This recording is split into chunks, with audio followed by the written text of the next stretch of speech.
Halo semua, terima kasih sudah berkunjung ke channel Resep Rongpolo. Hari ini kita akan membuat coklat made cookies. Kue kering ini rasanya enak, teksturnya renyah, rasanya nyoklat banget. Karena selain menggunakan coklat bubuk, saya juga menggunakan dark cooking coklat.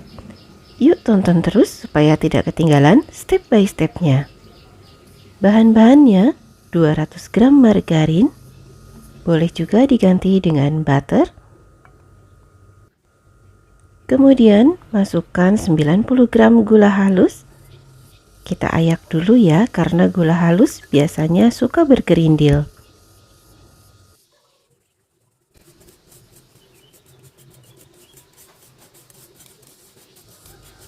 Mixer margarin dan gula halus dengan kecepatan rendah, lalu secara bertahap dinaikkan sampai kecepatan sedang. Kita mixer sampai lembut dan tercampur rata. Waktu yang dibutuhkan tidak lebih dari 2 menit, karena kalau margarin dan gula halus di mixer terlalu lama, maka adonan cookiesnya akan melebar saat dipanggang.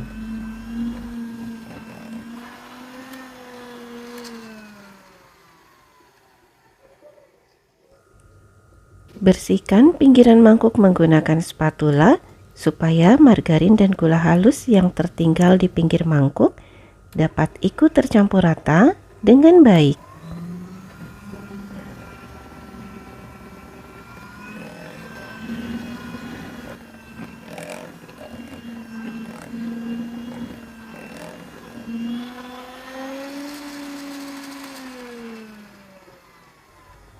Setelah margarin dan gula halus tercampur rata, kita masukkan 1 butir kuning telur suhu ruang.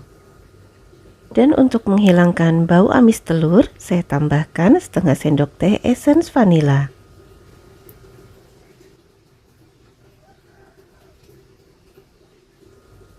Mixer lagi dengan kecepatan rendah sebentar saja sampai tercampur rata.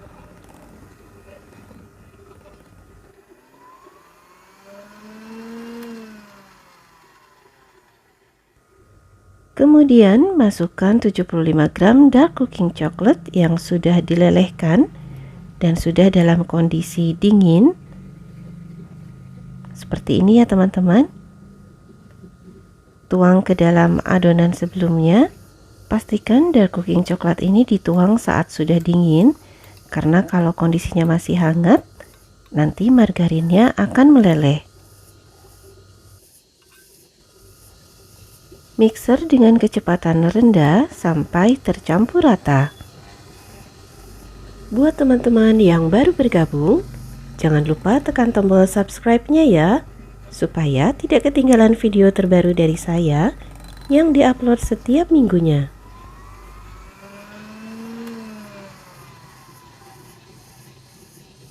Untuk memastikan semua bahan tercampur dengan baik, saya aduk lagi menggunakan spatula.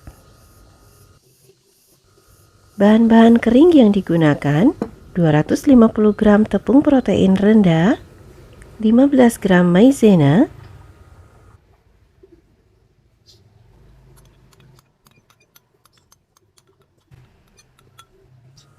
26 gram susu bubuk atau setara dengan 1 saset,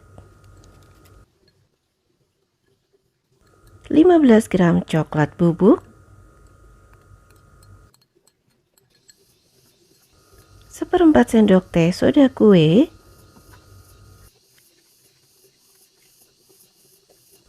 kemudian saya tambahkan lagi 2 saset vanili bubuk. Ini opsional saja ya teman-teman. Aduk semua bahan kering sampai tercampur rata.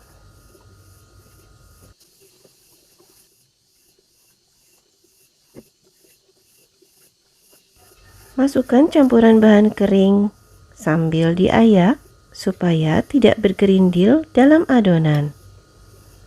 Bahan-bahan kering dimasukkan secara bertahap. Hal ini untuk memudahkan kita mencampur adonan.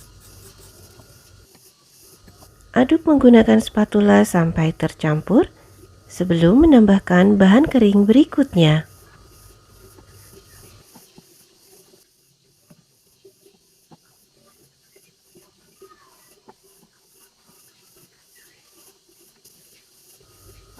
Masukkan sisa bahan kering.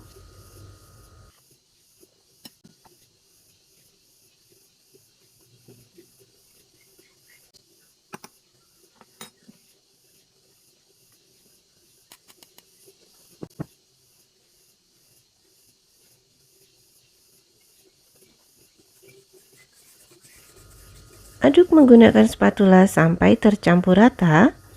Kalau tidak ada spatula, bisa juga menggunakan sendok kayu.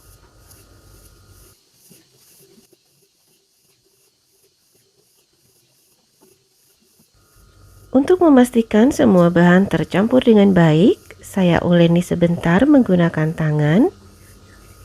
Tekstur adonannya sangat lembut seperti ini. Letakkan adonan secukupnya di atas selembar plastik. Saya menggunakan penggaris kue dengan ketebalan 5 mm. Kemudian letakkan selembar plastik di atas adonan supaya saat ditipiskan tidak lengket. Gilas adonan menggunakan rolling pin sampai mencapai ketebalan 5 mm.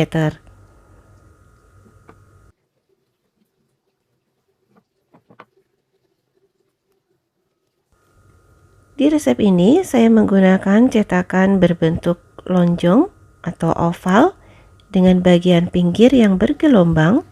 Teman-teman bisa menggunakan cetakan lain sesuai selera.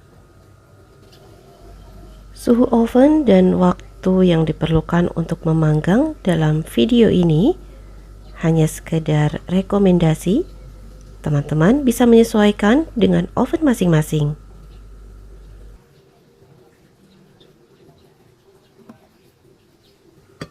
Sisihkan bagian pinggir adonan untuk memudahkan kita melepaskan adonan yang sudah dicetak dari alas plastik.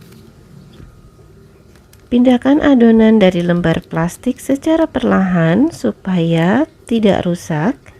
Hasilnya seperti ini. Tata di atas loyang yang sudah diberi alas baking paper. Beri jarak secukupnya.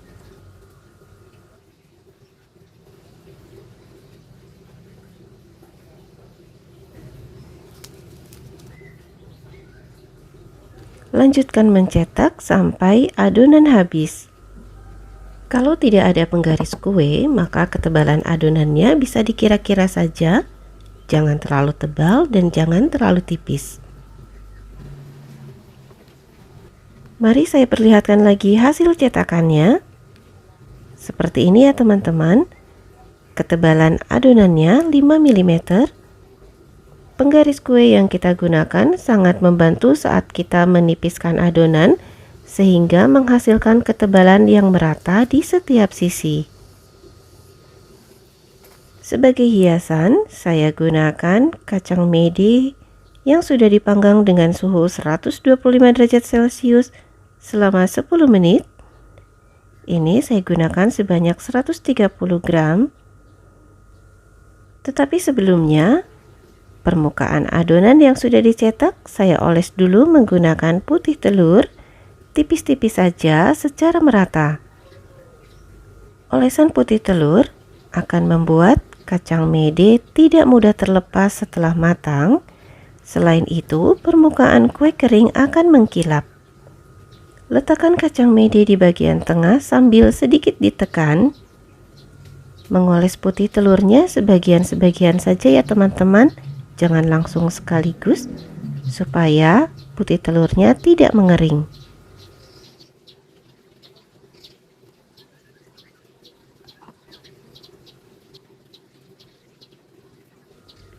Terakhir, kita juga akan mengoles permukaan kacang medenya dengan putih telur tipis-tipis saja sehingga saat matang warnanya menjadi cantik.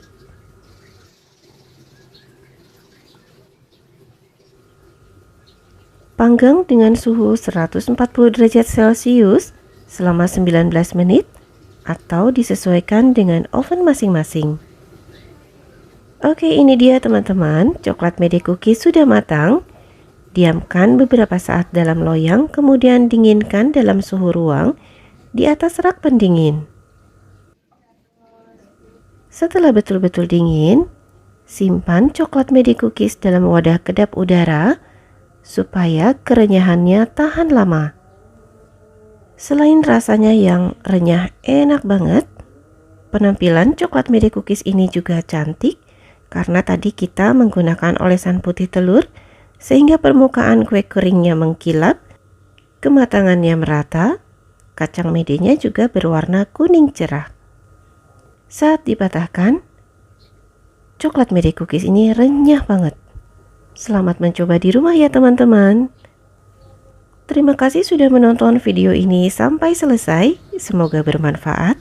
Sampai jumpa di video berikutnya. Jangan lupa tekan tombol like, subscribe, share, dan berikan komen yang positif supaya channel ini terus berkembang dan bermanfaat untuk orang banyak. Terima kasih juga untuk teman-teman yang sudah subscribe dan selalu mendukung channel ini. Mohon maaf jika ada salah. Wassalamualaikum warahmatullahi wabarakatuh. Bye-bye.